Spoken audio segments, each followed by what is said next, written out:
So they have the wine. Yeah. Where's my script? I don't have my script. Yeah, we don't have any other member.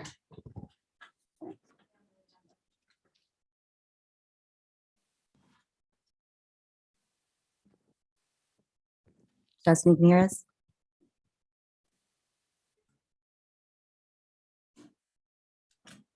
Middle button. I can.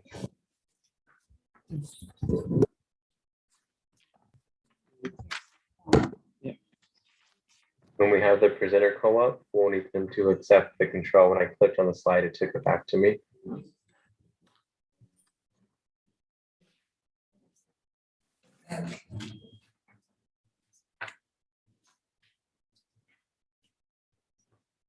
What? Is Jasmine controlling slides? No, right now it says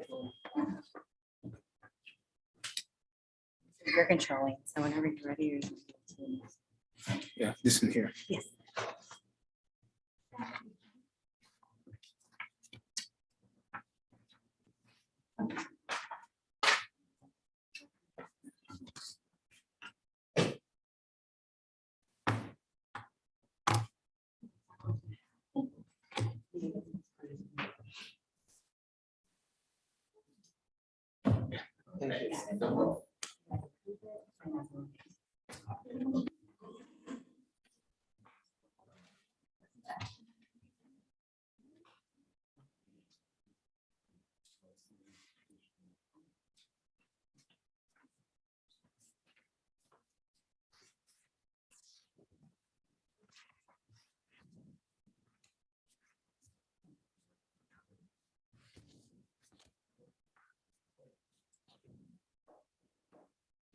That's 5:30, Wednesday, December 6th, 2021, Building Standard Commission. We're in the King Room in 161 at City Hall. Members of the City Council Board and or commission may participate in deliberation of posted agenda items through video conferencing means. A quorum of the City Council Board and or commission will be physically present at the above stated location, and said location is open to the public. Audio video of open deliberations will be available for the public to hear/view and are recorded as per Texas Open Meetings Act. Meeting will also live stream on YouTube. So we'll call to order and move on down to the orientation. Correct? Public comments. Let's go. Do we have any public comments at this time? No, we do not. We do not. Second chance, third chance. All right, we'll move on. Since we have no public comment, we're going to go ahead and go to the orientation, review, and discussion of the purpose, roles, responsibilities, and functions of the Building Standard Commission. Mr. Shaver, Deputy Building Official. Good to see you, sir. Good to see you too. Good evening, commissioners. I'm gonna make this as painless as possible. And I believe most of you have been through this process. So, and we do have a question and answer session at the end that you can ask questions if need be. And I know at the end of my presentation, Trish will have some criteria to go over with you from the legal side. Okay, the overview is this commission is granted authority by the state local government code, which is chapter 54, and our city ordinances, chapter 2, article 3, section 253. Okay, this is a quasi judicial board, which a body, which it hears, you hear testimony and issues orders, and also your appeals do not go to council, it goes to state district court because you're a quasi judicial board. And also the zoning board of adjustments is the city's other quasi judicial board. You get kind of tongue tied saying that word. Commission overview, you're appointed by council, and it takes seven members are seated on this board. I'm talking about say board or commission, and it takes a majority of that group to seat each meeting, meaning you got to have at least 4 members of that 7, which is a majority to have the meeting, because we have to have that here also tonight. we had to have at least 4 of you all in person to carry this meeting on. And council appoints the chair and vice chair. Staff doesn't do that. That's council, because you all are appointed by council. So council has control of this board, of this commission. Okay, a quorum, I mentioned to you, a quorum is 4. Members have to be present to vote, because you got to have 4. And in attendance, we'll quickly go through that. Absences are reported to the city secretary and our staff liaison, which is Stacy Smith sitting in the back. She's the one who's coordinated with all of you all to get this meeting together. And members missing at least 3 consecutive meetings, that'll be automatically counted as resigned. And so I do want to emphasize that to you, because that's very important, because we count you all as important. So we definitely want to take this commission seriously. And alternates, they will serve in the absence of regular members on a rotating basis. And so that will mean that if we have a hearing, we want the alternates to show up, because in case we don't have enough members on the board to serve in this quorum, then we pull those alternates in at that time. That has happened to us before, so it's very important. Annual training, like this one, this is our annual training for orientation to refamiliarize you with the rules and regulations that this board governs. It's Open Meeting Training Act. You went through the Attorney General website. You probably went through that ethics training. That's a part of it. The executive sessions, you receive legal advice from our city attorney. No final action or decision to vote during a closed meeting. You have communication is privileged and it should not be discussed outside the executive session. The city secretary will document all their certified agenda. Conflicts. So if you have a conflict of interest of any particular case that we bring in before you, you're asked to step aside. Well, it says he or she cannot render a fair and impartial decision on the matter based on personal circumstances. They elect you to excuse yourself from that. And I know everybody here may have served on the jury once or twice also, and they ask you to do the same. I've served on a grand jury before, and I was asked to do the same thing. So, you know, it's a governmental flow across the board. Commission duties, you hear and decide appeals and determinations made by city staff, adjudicate unsafe structure, hear appeals regarding denial or revocation of residential rental license, hear appeals of administrative decision regarding the building codes, and authorize variances of building codes adopted by the city. Dangerous buildings, these are the articles that govern the dangerous buildings. Section 3-19, all dangerous buildings are declared to be public nuisances. It must be vacated. Section 3-193 provides standards for when a property is to be ordered, repaired less than 50% of the structure, must be repaired or value reduced less than 50% because of violations, and vacated and secured. Now, demolished comes in when its valuation is 50% more of the building is damaged, decayed, or deteriorated, and the building cannot be repaired. So you see the differences between less than 50% and more than 50%. And the minimum standards for continued use or occupancy of the building are governed in the International Property Maintenance Code. And that's what our code enforcement group, they enforce the property maintenance code for us. Because we are kind of hand in glove thing with code and building when it comes to dangerous buildings. The building is deemed dangerous if, now I don't need to go through all 9. I'll let you read them because you all have went through this in the dangerous building hearing before. And what it does, these next 9, they list what a building has to be declared. All a building has to do is meet one of these 9 is declared as a dangerous building. And that's a wall listing, the wall or other vertical member list of liens, exclusive of foundation, 33, more than 30%.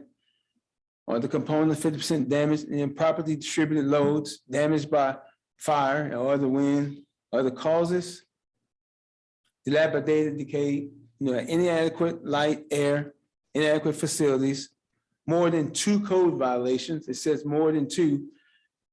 But we got 2 here, but any one will do it. Any one, because if you meet one of those, it's a bad building. It's a very bad building.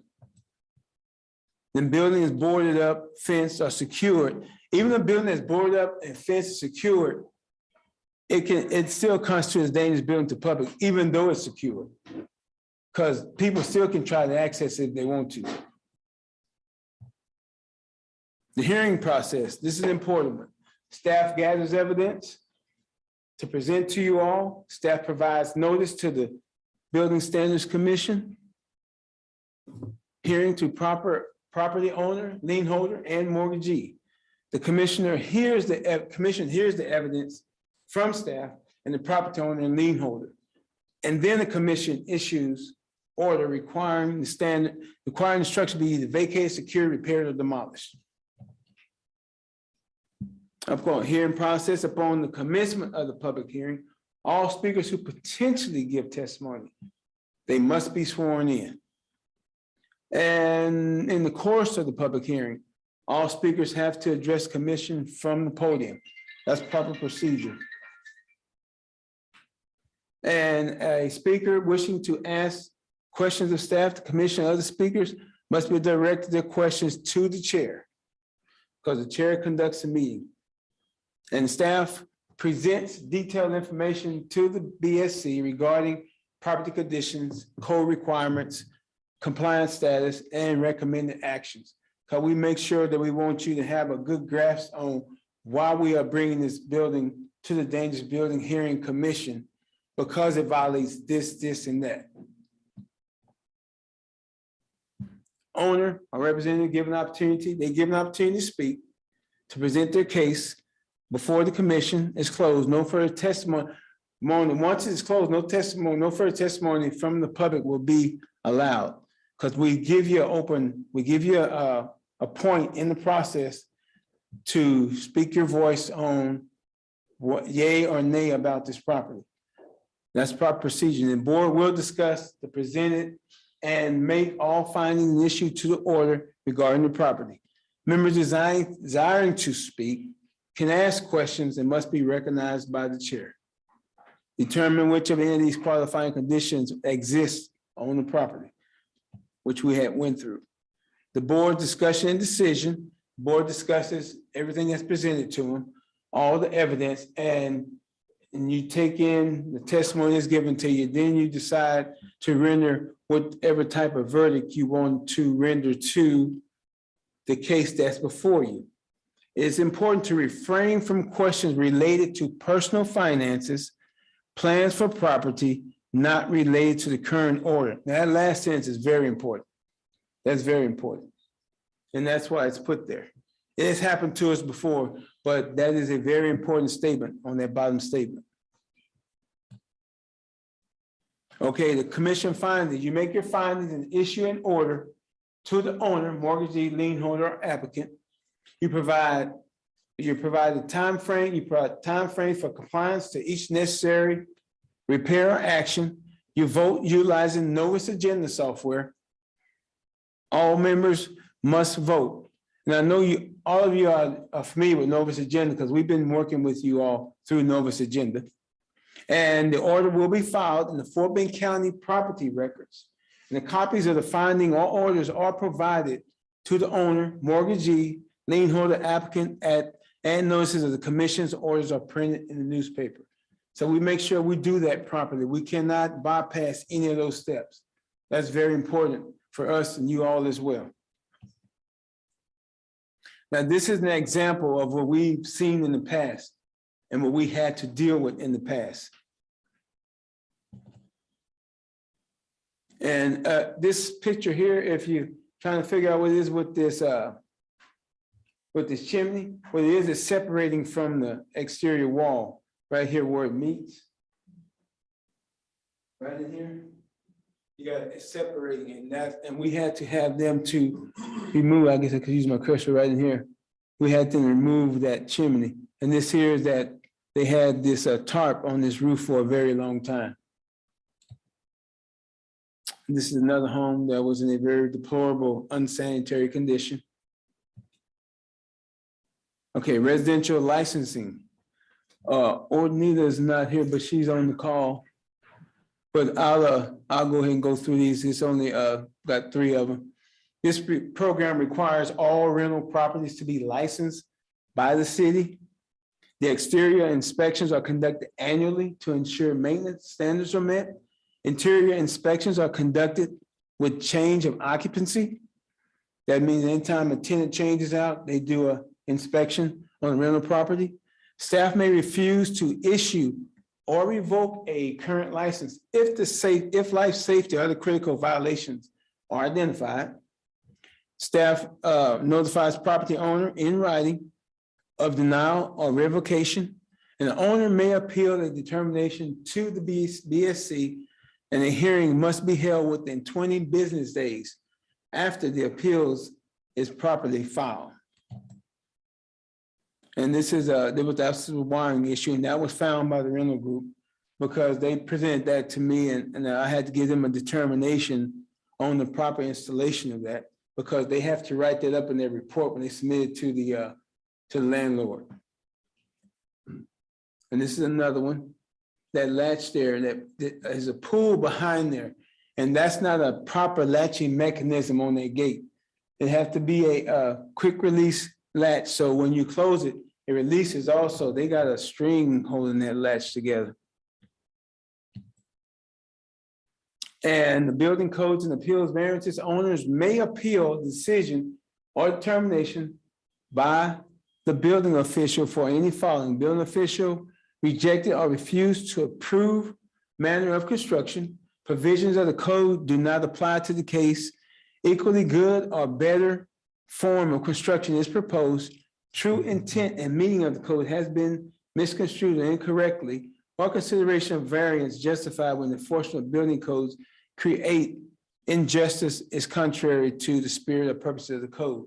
And these list other appeals and variances that individuals can make, and they have to appeal to the board, to the commission on these certain circumstances.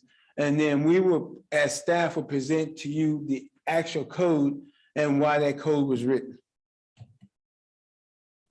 And the city staff is Trish Dane, our assistant city attorney, myself, deputy building official, Stacy Smith, our administrative manager. I left her off, but I'm gonna include her in because she's here. Lisa Kochik-Meyer, our director of planning and development services. Don Staff is our director of ENS. Nicole Solis, she's on the call. She's our assistant director of ENS. And Ornita Green, she's our code compliance manager. And Anita is the one who's over the rental program.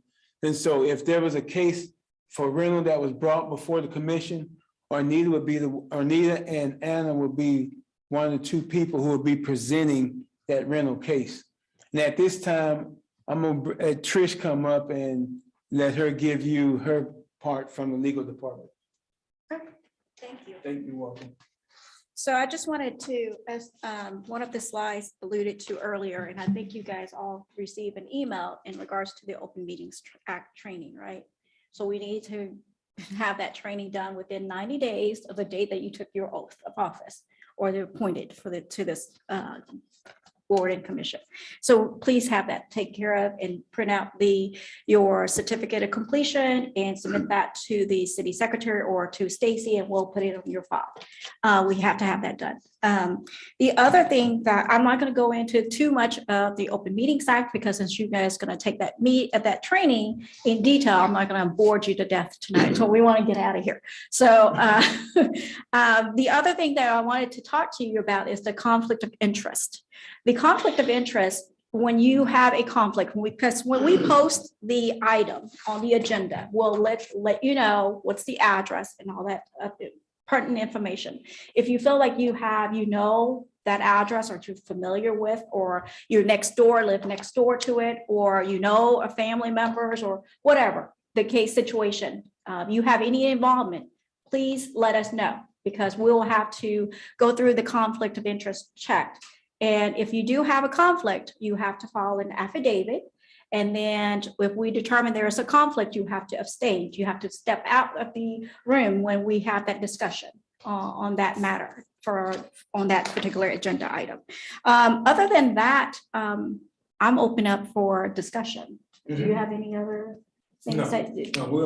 Okay, because I don't have anything else other than the Open Meetings Act, which you guys are going to take that class. The other thing that I wanted to say is we are allowed to do this meeting virtually, but we need to have a quorum present in person. And the chair, sorry, will have to be here in person to preside over the meeting, or if in his absence, the vice chair will conduct the meeting. So that they're the only two that has to be here. The others can join and participate virtually, but we have to have a quorum present in person first before you can join virtually. You can join, but if we don't have a quorum here, the meeting's going to be canceled. Okay, just know that. That is an option that we have allowed since the pandemic. With that, I'm just going to open up for. So Tricia, just a few questions. Yes, sir. So you referenced the open meeting training. Yes, sir. And for those that have been sworn in, but I didn't have to swear in this time for some reason because I was sworn in before. When I came into the ethics, I went across, and so. But the training is per term, so you're good. Okay. So some of us are new, and so he's not experienced Novus agenda. He's not Okay. experienced some of the check boxes that we go through. Information on all that stuff. Okay. Get completed. Okay. Well, Natalie will be able to assist with Novus The biggest agenda thing and is all that. remembering your password and your username. That's pretty No. good. And I say that as a remembrance that do it before you get to the meeting, because that is how we vote. Okay. So if we've had people scrambling at the last minute, resetting their password, and it's a little awkward. Gotcha. So, I can send you an email with your information, and then we can go over a quick training, just And then how the that. open meetings act training and all that. That is a separate link, but yeah, we'll get that sent over to you. The Open Meetings Act training is actually provided by the Texas Attorney General's office. So everyone gets the same training. So that's why we want to make sure that everyone knows that you have to do that. takes about an hour, Yes. and you watch a lady talk to you for an hour. And at the very end, there's a code. You just have to remember the code. Okay. Secret password handshake kind of thing. Yes. Yes, to Stacy, and then Stacy will follow with the city secretary's office. We have to have that on file with the city. Just in case if anyone comes in and challenge any of your decisions making, and that you're not sworn in, you're not legally appointed because you haven't sworn in, you haven't complied with the federal, with state law in regards to the Open Meetings Act, we have that as proof. So that way your decisions will not be void or voidable. So it's important that we comply with that provision. Anything else? Any other discussion? Yes, sir. Yeah, I did not get my appointment letter this time, so, but I took my oath and everything. Is that regular or something missing? Natalie, can you check? Your oath is fine. Just need to do the training. You're 22 also, yeah, so you're fine. Yes. Could you repeat that last item, that the thing that we have to remember to avoid, it's important to avoid questions about personal finance and. Let me go back to that slide for you.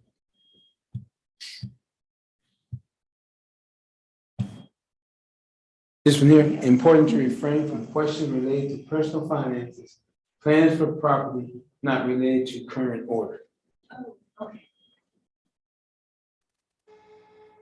I think sometimes you kind of goes into asking the owner of their financial backing or information, and we just don't want to get into that aspect of it. Now, we're just going to order them to repair their homes, or we're going to order them to demolish the home, whatever your decisions may be, but not just to ask them for their financial, situation, whether they will be able to handle, the order when you were asking them to repair, or how is that's going to impact them financially, or would they be able to get a loan, or whatever the case may be. I think we've had that Yeah, we had situation. that situation on one property. Yes. Okay. Yes, Okay, thank you. you're welcome. Yeah, we just want you to base off of the evidence, whatever we presented to you on that particular property that day. That's whatever the building official or the code or the applicant or whatever that's in evidence that day. Quasi judicial meaning just like a courtroom. So you can only consider what's in evidence that particular day that's been presented to you. You can't go out there and investigate your own, do a drive-by and check out this home and then come in and have that discussion amongst yourself. You can't do that. You can only base off of what was presented and only asking questions relevant to what you're about to decide. Okay. So if finance is not part of that, we don't care if they have the ability to fix the home or not. That's not what's not being presented and being before you. So you just need to concentrate. If it falls within the criteria that we presented as far as the ordinance is concerned, then you must enter an order either to repair or to demolish, right? Those are the things that you have to remember to consider. Those are your consideration. We don't care one way or the other. This is not a court where you can consider whether they're indigent or not. And then you're kind of like, well, he's indigent, you can't afford to fix the home or anything of that nature. If they do that, then what you can do is perhaps give them a extend a time frame to repair. So for instance, normally you will give them 30 days to repair, but because of whatever the situation they present to you that night in their presentation, you might feel that there might be a need to extend. Instead of 30 days, you might want to give them 60 days or 30 days, come back and let's revisit. So that way we see some progress. Because we don't want this property to linger on for a long period of time, which we have had in other properties a long time. So that is something that you might want to consider when you guys are discussing as part of your before you put in that order for that piece of property or, for that particular case. So that's what we're talking about. I don't know if that answers your questions. I'm sorry. It's a good question. Kenneth. Very good question. Because they do present. Yes. So we have to, we don't really, for me, it will be a question of, I have to concentrate on what is recommended that needs to be done. Not wonder if the owner is capable of doing that. Right. That's not my basket. Right. What you recommend or not is what I need to consider and agree with or not. Yes, ma'am. Thank you. You're welcome. And generally, when we make a recommendation, I don't know if I might be stepping in Kenneth's shoes, but a lot of times when we make recommendations, we have worked in the departments, the staff have worked with the applicant or the owner for a long period of time to get them to where we at. We don't bring the case to before the board unless we have not been able to resolve it the issue. ourselves. Correct. It's when we take it to the board, it's a last ditch effort to get the owner's attention to handle the property. So when we make a recommendation, it's purely just recommendation to you guys. It's up to you to decide as a board how you want to handle it. And if you decide that it's something that you disagree, then that's amongst yourself. You have to take a vote. The majority wins, right? So, if only one person decides that I'm very sympathetic to this owner, and the rest of them saying, no, we need or make this particular order, then that's wins, right? So I mean, I'm just trying to, I don't know if I'm stepping in Kenneth's shoes. Maybe I'm talking too much tonight. I'm trying to get out of here. I just quickly add, Further discussion. like I mentioned, Yes. your commission is very important. Mhm. And your roles are very important. And this commission is very serious business. That's why they can't appeal to council. They're gonna appeal to state district court. And that's what Tricia was telling you. That's why it's very important that you weigh your decision off the evidence that's presented to you, and anything else outside of that, don't worry about that, because it has no merit. It won't carry any weight in there. And since that, with that being said, because we're saying that scored, I'm sorry, Kelly. It's all right. It's because we have to present, once it's appealed, we got to present the whole entire record to district court. So that's why it's important that we only consider what's being presented to you. Okay, that's why it's evidence. Just think of it, you guys or the judge or the jury in the case. Okay, that's what I wanted to make that impression. Sorry. Yeah, my mic is on. Yeah, so quick question about, I've been on the hearing before, but when the staff recommends the violation, are these violations like per the, which code do we follow? Is it an IBC code, International Building No, Code? it all depends on which code it violates. It normally will start at the 2015 property maintenance code. Property maintenance. Yes, and then it can venture off into the building code or whatever other code it violates, but it'll start in the property maintenance code first. Okay, Yes, and then you have then NFPA also, right? Yes, that's correct. Fire code also. yes.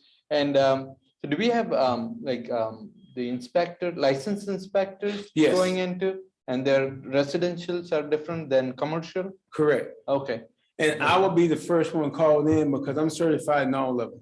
okay. I'm what you call a master code professional, so I cover all the codes. Thank Yes, you. Thanks. you're welcome, sir. Any further discussion? One to the minutes, Tricia? Okay. Consideration and action of the minutes of January 13th, 2021 meeting. And we're going to get that presented, or are we just? Okay. So we have a motion. Do we have any further discussion? Yeah, wait. Second. Second, any further discussion? We have a vote then. All in favor of approving the minutes? Aye. Aye. Motion carries. Adjourn. Awesome. We have to have a motion. Do we have a motion to adjourn? Motion to adjourn. Okay, second, any further discussion? Vote. All those in favor? Aye. Aye. Motion passes. Adjourned. It's 6:04. Fantastic.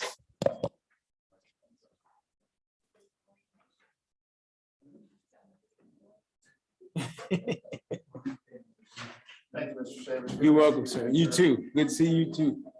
Good to have you back.